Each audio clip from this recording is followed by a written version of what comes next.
So hi wheelers எல்லாரும் எப்படி இருக்கீங்க? ஸோ ரொம்பவே பிரம்மாண்டமான ஒரு லான்ச்சிங் ஈவெண்ட் இப்போ தான் வந்து முடிஞ்சிருக்கு. ஸோ பல்சரோட, அதாவது பெரிய பல்சர் அப்படின்னு இவங்க அழைக்கக்கூடிய பல்சர் NS 400Z அப்படிங்கிற மாடலை வந்து பஜாஜ் வந்து லான்ச் பண்ணியிருக்காங்க.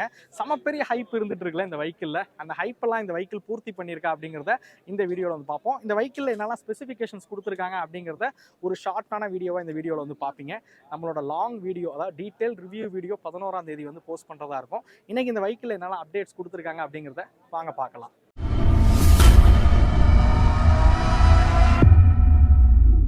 Okay, NS 400Z. ஸோ ஏன் இந்த Z அப்படிங்கிற ஒரு மாடல் அப்படின்றது கேட்பீங்க. ஆக்சுவலாக இந்த 400 சீரீஸில் வந்து நிறைய வேரியன்ட்ஸ் வந்து வரதா இருக்குது அப்படின்றது போல் வந்து பஜாஜ் வந்து சொல்லியிருக்காங்க. ஸோ அது மட்டும் இல்லாமல் பார்த்தீங்கன்னா RS பார்த்தீங்க அப்படின்னா இந்த சீரீஸில் வந்து லான்ச் ஆகும் அப்படின்னு இருக்காங்க. ஸோ RS 400ம் பார்த்தீங்கன்னா இந்த சீரீஸில் வந்து லான்ச் ஆக வாய்ப்பு இருக்குது. அதாவது 400cc செக்மெண்ட்டில். ஸோ ஈகர்லி வெயிட்டிங் அப்படின்னு தான் சொல்லியே ஆகணும். பைக்கிலோட டிசைன் வந்து ஒரு சின்ன டிசப்பாயின்மெண்ட் அப்படின்னு சொல்லலாம். ஏன்னா சிமிலராக பார்க்குறதுக்கு வந்து இது வந்து NS போலவே இருக்குது அப்படின்ற ஒரு விஷயம் இருக்குது அப்படின்னு சொல்லலாம். ஏன்னா ஃபியூல் டேங்க்லாம் பார்த்தீங்க அப்படின்னா சிமிலராக அந்த NS மாதிரியே தான் இருக்குது. ஆக்சுவலாக பைக் வந்து கண்ணாமுன்னா நின்றுக்கிட்டு இருக்குது.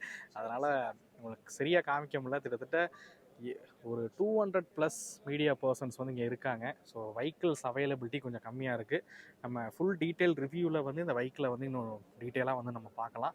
ஃபஸ்ட் இந்த ஹெட்லைட் பார்ப்போம். இந்த ஹெட்லைட் பார்த்தீங்க அப்படின்னா சிமிலராக பார்க்குறதுக்கு NS சீரீஸில் இருக்கிற மாதிரி அந்த தண்டர் ஷேப் DRLs கொடுத்துருக்காங்க. N சீரீஸில் இருக்கிற மாதிரி அந்த ப்ரொஜெக்டர்ஸ் வந்து கொடுத்துருக்காங்க. ஸோ ரியலி இந்த ஹெட்லைட்ஸ் வந்து பார்க்க நல்லா இருக்குது. இப்போ NS சீரீஸையும் N சீரீஸ் பைக்கையும் வந்து கலந்து இந்த ஹெட்லைட் வந்து உருவாக்குன மாதிரி இருக்குது. ஸோ ஹெட்லைட் பார்க்க எப்படி இருக்குது அப்படின்னு பாருங்கள். இண்டிகேட்டர்ஸுமே வந்து எல்இடியில் இருக்கிற மாதிரி கொடுத்துருக்காங்க. அண்ட் ஆல்சோ டெயில் லைட்ஸுமே பார்த்தீங்க அப்படின்னா எல்இடியில் இருக்கிற மாதிரி வந்து கொடுத்துருக்காங்க. ஃபோர்க் பார்த்தீங்க அப்படின்னா 43mm USD ஃபோர்க்ஸ் வந்து பயன்படுத்தியிருக்காங்க. கோல்டன் கலர் ஃபோர்க்ஸ் வந்து கொடுத்துருக்காங்க. ஃப்ரண்ட்டில் வந்து 320mm டிஸ்க் பிரேக்ஸ் வந்து கொடுத்துருக்காங்க. இருங்க அப்படியே அந்த சைட் போய் காமிக்கிறேன். ஸோ பார்க்குறீங்க 320mm டிஸ்க் பிரேக்ஸ் பார்த்தீங்க அப்படின்னா பயன்படுத்தியிருக்காங்க அப்படின்னே சொல்லலாம். லைட் வெயிட்டாக இருக்கிற மாதிரி வந்து டிசைன் பண்ணியிருக்காங்க. நம்ம வந்து KTM பைக்ஸில் வந்து பார்க்குற மாதிரியே வந்து கொடுத்துருக்காங்க. ஸோ சைடில் ஃபியூல் டேங்க் பார்த்தீங்க அப்படின்னா இந்த ஃபேரிங் டிசைன் மட்டும் வந்து சேஞ்ச் ஆகிருக்கு. ஸோ NS 200க்கும் இதுக்கும் பார்த்தீங்கன்னா அந்த ஃபேரிங் மட்டும் பார்த்தீங்க அப்படின்னா சேஞ்ச் பண்ணியிருக்காங்க அப்படின்னே சொல்லலாம். ஸோ இந்த இடங்கள்லாம் வந்து பார்க்குறதுக்கு சிமிலராக வந்து NS 200 போலவே இருக்குது அப்படின்னு சொல்லலாம். ஸோ சின்ன சின்ன மாற்றங்களை இன்னும் கொஞ்சம் கொடுத்து இதை வந்து இன்னும் மெருகேற்றிருந்தாங்கன்னா நல்லாயிருக்கும் அப்படின்றது போல் வந்து எனக்கு பர்சனலாக பட்டுச்சு அப்படின்னே சொல்லணும். ஃப்ரண்ட்டில் வந்து 110mm அகலாக இருக்கக்கூடிய டயர்ஸு, ரியர் பொறுத்த வரைக்கும் 140mm அகலாக இருக்கக்கூடிய டயர்ஸ் வந்து கொடுத்துருக்காங்க. ரியரில் 320mm டிஸ்க் பிரேக்ஸ் வந்து பயன்படுத்தியிருக்காங்க. டூயல் சேனல் ABS இந்த வெஹிக்கிளில் இருக்குது. அதே மாதிரி கிளச் லிவர்ஸ் பற்றி சொல்லணும். இந்த கிளச் லிவர் பார்த்தீங்க அப்படின்னா 5 ஸ்டெப் அட்ஜஸ்டபிள் லிவர்ஸாக வந்து கொடுத்துருக்காங்க. இப்போ கிளச் லிவர்ஸ் வந்து 5 ஸ்டெப் அட்ஜஸ்டபிள். அது மாதிரி த்ராட்டில் வந்து டிரைவ் பை ஒயர் டெக்னாலஜி வந்து பயன்படுத்தியிருக்காங்க. ஓகே, ஃபைனலி இந்த இன்ஜின் பற்றி தெரிஞ்சுப்போம். ஸோ இந்த இன்ஜின் பார்த்தீங்க அப்படின்னா உங்களுக்கு வந்து 373cc கொண்ட இன்ஜின். நம்ம டோமினாரில் பார்த்த இன்ஜின். ஸோ இதுக்கு முன்னாடி இருந்த ஜென்ரேஷனில் பார்த்தீங்க அப்படின்னா KTM பைக்ஸில் இந்த இன்ஜின்ஸ் தான் வந்து பார்த்துருப்போம். ஸோ தேர்ட் ஜென் KTM பைக்கில் இருக்கிற 390ல் இருக்கிற இன்ஜின் வந்து இதில் வந்து கொடுக்கல. 40 bhp பவரும் 35 Nm டார்க் வந்து ப்ரொடியூஸ் பண்ணுற வகையில் இந்த இன்ஜினை வந்து உருவாக்கியிருக்காங்க. ஸோ நம்ம வந்து தேர்ட் ஜெனில் இருக்கக்கூடிய இன்ஜின் வரும் அப்படின்னு போல் எதிர்பார்த்தோம். பட் அந்த இன்ஜின் இதில் வந்து கொடுக்கல அப்படின்னு தான் சொல்லணும். பைக் வந்து கொஞ்சம் பார்க்க இந்த மாதிரி இருக்கிறனால உங்களுக்கு காமிக்க கொஞ்சம் இதாக இருக்கும். மேபி நான் எதாவது B-rolls வந்து ஆட் பண்ணுறேன். ஸோ எக்ஸாஸ்ட் பொறுத்த வரைக்கும் அண்டர்பில்லி எக்ஸாஸ்ட் தான் வந்து பயன்படுத்தியிருக்காங்க.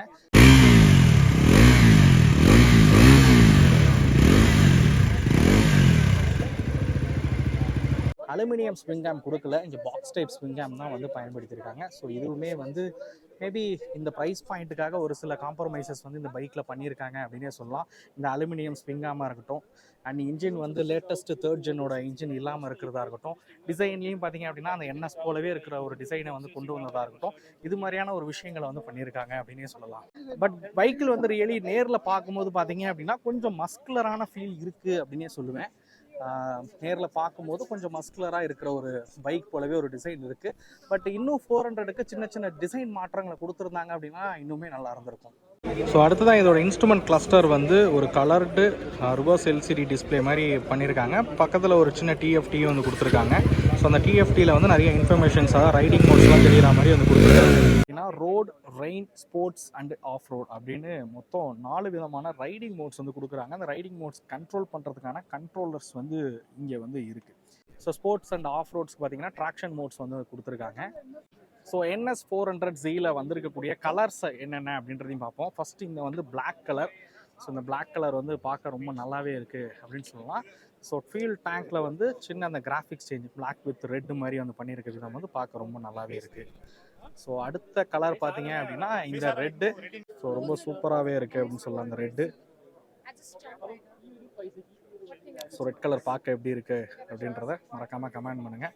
ஸோ அடுத்ததாக இந்த கிரே கலர். ஸோ நம்ம பார்த்தது தான் இந்த கிரே கலர் எப்படி இருக்குது. ஸோ மொத்தம் 4 கலர் ஆப்ஷன்ஸ் வந்து கொடுக்குறாங்க. ஸோ அனதர் ஒன் ஃபைனல் இந்த ஒயிட். ஸோ ஒயிட் கலர்ஸ் வந்து கொடுத்துருக்காங்க அப்படின்னு சொல்லலாம். So white colour. ஸோ பஜாஜோட NS 400Z இந்த மாடலோட டிசைன் உங்களுக்கு பிடிச்சிருக்கா? ஆக்சுவலாக எனக்கு பர்சனலாக தோணுன விஷயம் என்ன அப்படின்னு கேட்டிங்கன்னா, சிமிலர்லி இது வந்து NS போலவே இருக்கிற, அதாவது NS 200 போலவே ஒரு சிமிலர் டிசைனில் வந்து இருக்கிற மாதிரி வந்து கொடுத்துருக்காங்க. மேபி இன்னும் ஒரு சில அப்டேட்ஸ் இந்த வெஹிக்கிளில் வந்து கொடுத்துருந்தாங்கன்னா, அதாவது டிசைன் ரீதியாக ஒரு சில மாற்றங்கள் வந்து கொடுத்துருந்தாங்க அப்படின்னா இன்னும் நல்லா இருந்திருக்கும் அப்படின்றது தான் எனக்கு பர்சனலாக பட்ட விஷயம். நான் நிறைய தடவை சொல்லியிருக்கேன், பஜாஜ் பார்த்தீங்க அப்படின்னா சேம் டிசைனில் வந்து மல்டிபிள் இன்ஜின் ஆப்ஷன்ஸ் கொடுக்குறது எனக்கு பர்சனலாக பிடிக்கல அப்படின்னு வந்து சொல்லியிருக்கேன். ஏன்னா 125 வாங்குறவங்களுக்கும் ஒரே டிசைன், 160 வாங்குறவங்களுக்கும் ஒரே டிசைன், 200 வாங்குறவங்களுக்கும் ஒரே டிசைன் அப்படிங்கிறது எனக்கு பர்சனலாக பிடிக்கல அப்படின்னு தான் சொல்லுவேன். பட் இதில் இன்னும் கொஞ்சம் டிசைனில் வந்து மாற்றங்கள் எடுத்துகிட்டு வந்திருந்தாங்க அப்படின்னா இன்னும் நல்லா இருந்திருக்கும் அப்படிங்கிறது தான் என்னோட ஒப்பீனியன் அப்படின்னே சொல்லுவேன். ஃபைனலி இந்த வெஹிக்கிளோட ப்ரைஸிங் தான் வந்து ரொம்ப ரொம்ப இம்பார்ட்டண்டான ஒரு விஷயம் அப்படின்னு சொல்லி ஆகணும். இந்த வெஹிக்கிளோட ப்ரைஸிங் பார்த்தீங்க அப்படின்னா 1,85,000 ரூபா எக்ஸ்ஷோரூம் காஸ்ட் டெல்லியில் வந்து லான்ச் பண்ணியிருக்காங்க. டெல்லியோட எக்ஸ்ஷோரூம் காஸ்ட் வந்து 1,85,000 ரூபா. இது வந்து ஆரம்ப விலை மட்டும்தான். ஸோ இப்போதைக்கு இந்த விலையில வந்து லான்ச் பண்ணியிருக்காங்க. மேபி கூடிய சீக்கிரத்தில் இதோட விலைன்றது கொஞ்சம் ஏறுறதுக்கான வாய்ப்பு வந்து அதிகமாகவே இருக்குது அப்படின்னு சொல்லுவேன். ஆரம்ப விலையாக 1,85,000 லான்ச் பண்ணியிருக்கிறது ரொம்பவே சூப்பரான ஒரு விஷயம் அப்படின்னு சொல்லுவேன். ஸோ 400cc ஒரு பட்ஜெட் கேட்டகரியில் வரக்கூடிய ஒரு பைக் அப்படின்னு சொல்லலாம் இந்த பல்சரோட NS 400Z அப்படிங்கிற மாடல். ஸோ இந்த பைக்கில் பற்றின டீட்டெயில் ரிவ்யூ பார்த்தீங்க அப்படின்னா நம்ம சேனலில் 11ஆம் தேதி வந்து வரும். ஸோ 11ஆம் தேதி பார்த்தீங்க அப்படின்னா இந்த பைக்கில் வந்து ரைட் பண்ணி இந்த இன்ஜின் எப்படி பர்ஃபார்ம் பண்ணுது அப்படிங்கிற எல்லாத்தையுமே டீட்டெயிலாக நம்ம அதில் வந்து பார்ப்போம். இது வந்து ஜஸ்ட் ஒரு அப்டேட் வீடியோ மட்டும்தான். கசகசன்னு ஆள் இருந்தனால என்னால் சரியாகவும் உங்களுக்கு வீடியோ எடுத்து கொண்டு வர முடியல.